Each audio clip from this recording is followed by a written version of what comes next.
I am showing noon Eastern on my clock, so we will get a start. As we begin, I just want to remind everybody that you can write and type questions into the GoToWebinar question and answer box.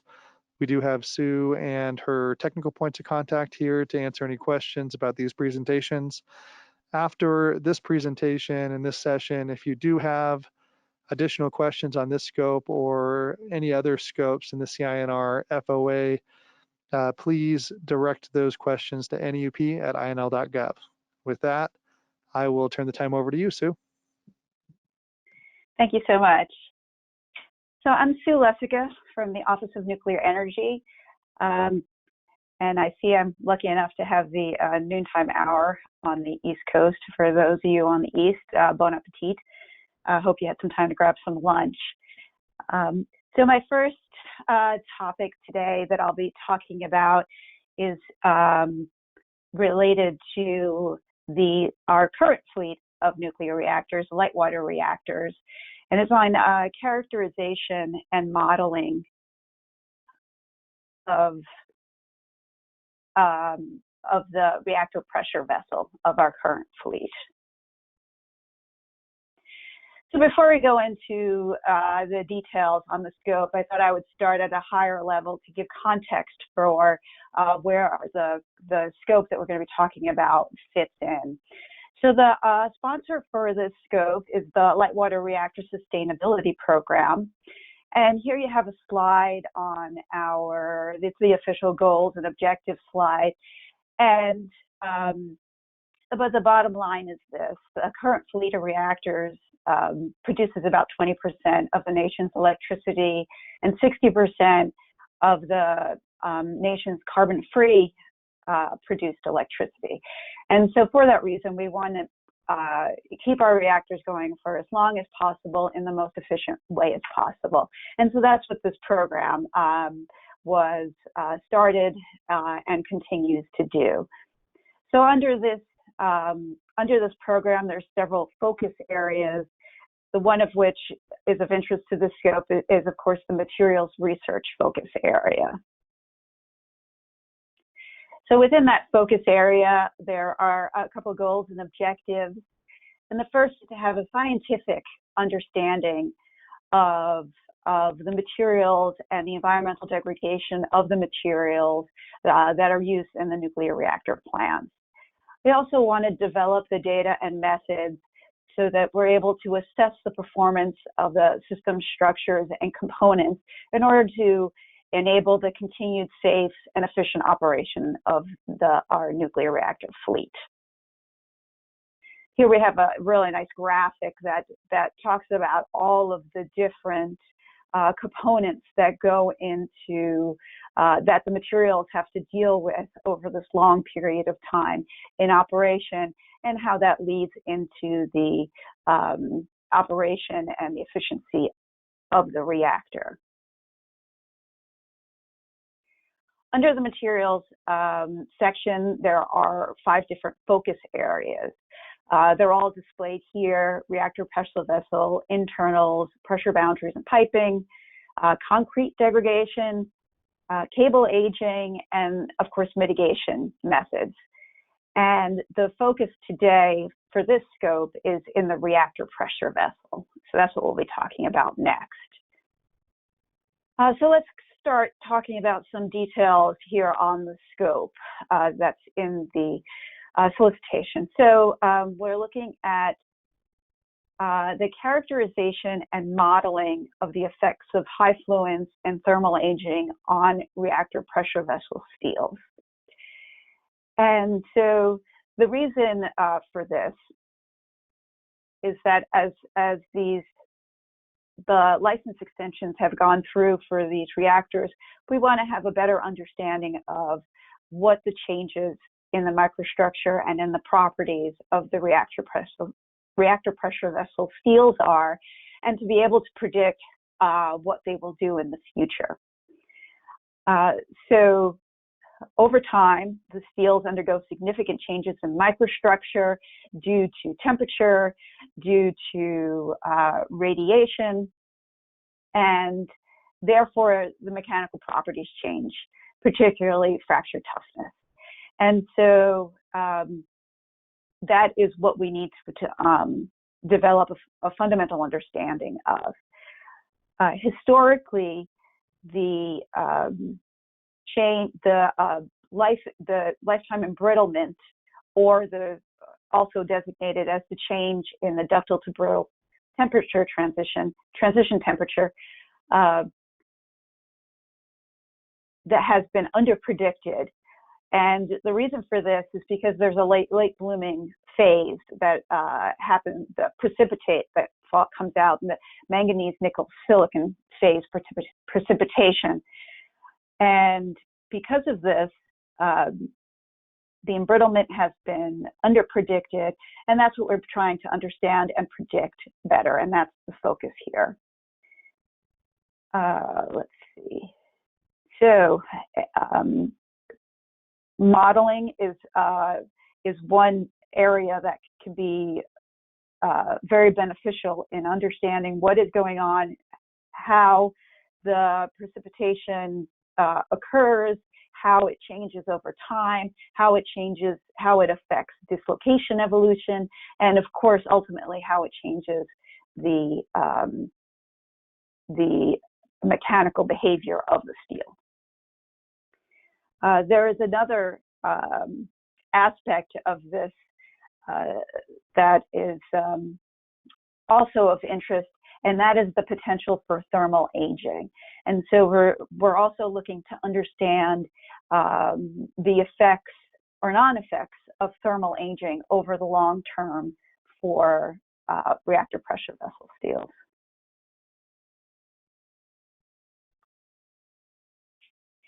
So this next slide talks about why this information and why this scientific knowledge is needed.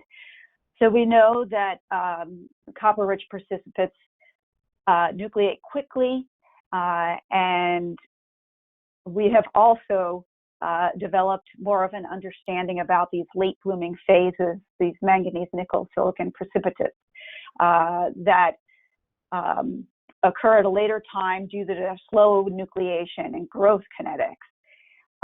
However, they become a much bigger player in the mechanical behavior of the reactor pressure vessel seals as time goes on and at higher fluences. And so that's what we see here on this slide. And as I said, our current models are under-predicting the change in the ductile to brittle transition temperature.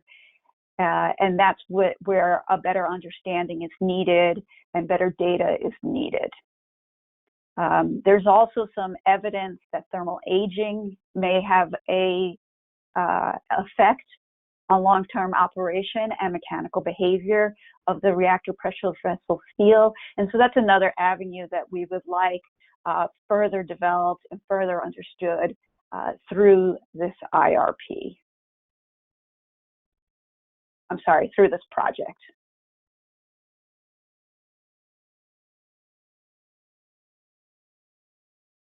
Next slide, we have, this is my information, as well as our technical POC, Tom Roseal, who's at Oak Ridge National Lab. He's also on the line to help with any questions that you may have. So let me go back to the topic. And with that, I could take any questions.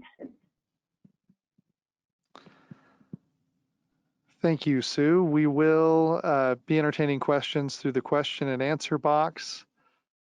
Please submit your questions there and we will relay them to Sue and to Tom. Let me just make sure. Tom, it looks like you're unmuted. Do you want to do a quick sound test? Can you hear me? Yep, we can hear you. Okay. Excellent. Let's go ahead with the questions. Is it preferable to have mostly computational research? And if so, should it be led by a modeling PI? The answer to that would be that we really are looking for a combination of characterization as well as modeling.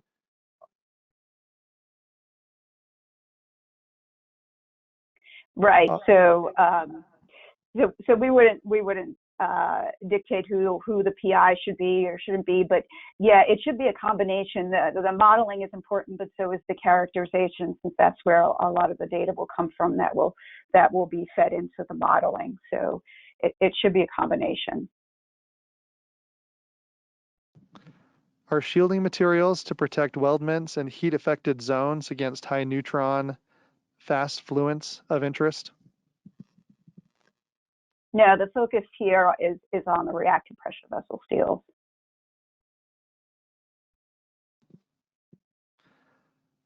How can we access the ATR2 RPV samples? Have they been put in the NSUF library yet? Tom, do you know the answer to that? Yes. So we are in the process of putting them into the NSUF library. It's just a little bit more paperwork that needs to be done, but they will be available for researchers as part of, and certainly they can include that in their proposals.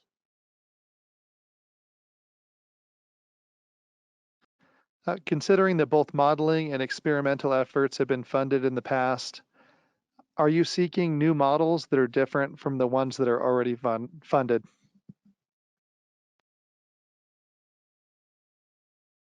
You want to take that one, Tom? Yes, the goal is to take existing models and to improve them.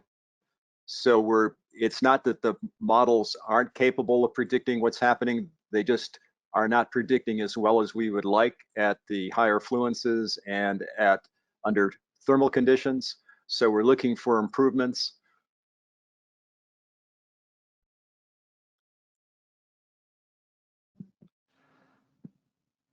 There are similarities between this topic and the RC-8 topic from last year, except for the addition of thermal aging. Does this mean that we need to focus on thermal aging this year?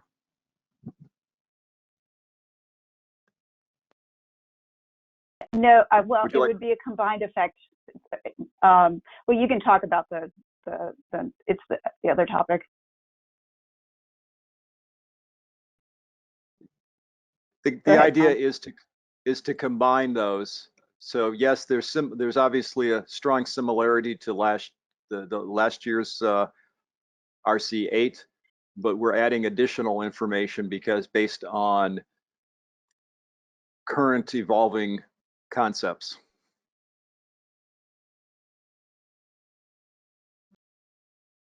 Is DOE planning to provide sample RPV materials to universities? As Tom discussed, samples will be available through the NSUF materials library.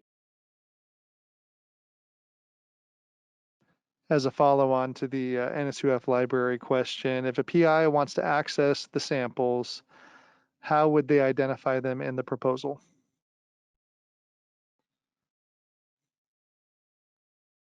There is a database that will be available for them to examine and make selections.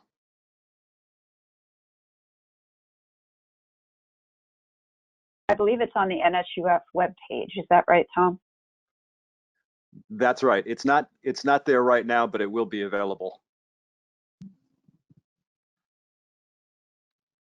For thermal aging, since the US does not have the thermal aging samples, could you advise us on where to receive such samples? This may be similar to the previous questions. My apologies if it is. Why don't you take that one, Tom? I guess we'll have to come back on that because I need to verify. I don't want to give incorrect information, but there will be information about access to thermal samples. So, and as a clarification, that information will be provided to applicants through the NUP.gov website so that it's available to all applicants. So As any clarifications become available, please refer back to the nup.gov website for those clarifications. Next question. We are trying to understand potential thermal aging induced degradation at the reactor operation temperature, or is it something else in the scope? No, it's Yes, it's it the would be thermal condition. I'm sorry, go ahead, Sue.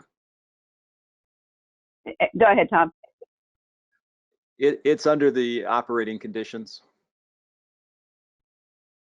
Right, at the reactor pressure vessel, Yes, not the internal temperature. correct. Are studies focusing on the evolution of dislocation loops in RPV steels interesting to this call? Yes, it is. What is the requirement on the final delivered predictive model? Are we looking for an engineering model with similar functions of ASTM E900 or some physics-based model predicting the key embrittlement mechanisms such as late blooming phase formation? You want to take that, Tom?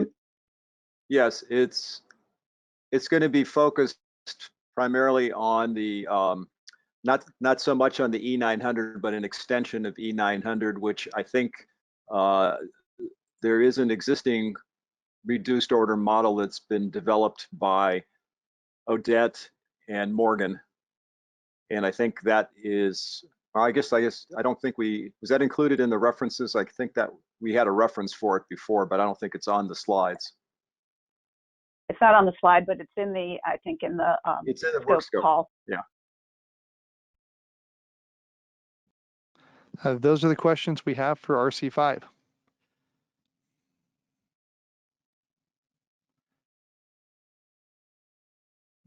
Now, Great.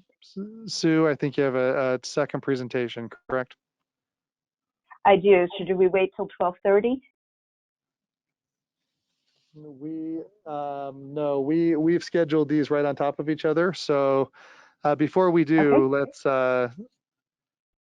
let me just, there are a couple more questions coming in for RC-5. So let's cover those questions and then we'll move over to the IRP scope.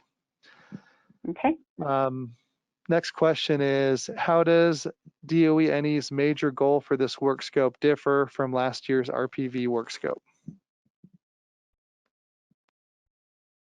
You want to take that one, Tom, since you're more familiar with the other work scope?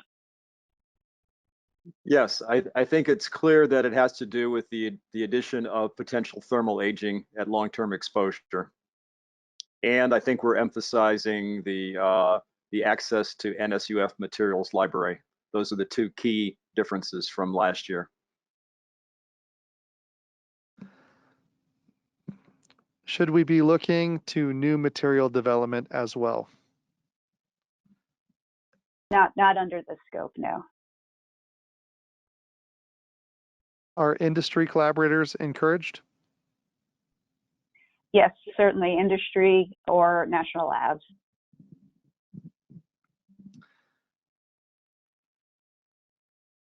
Okay, I think that is the end of our RC-5 question and answer period.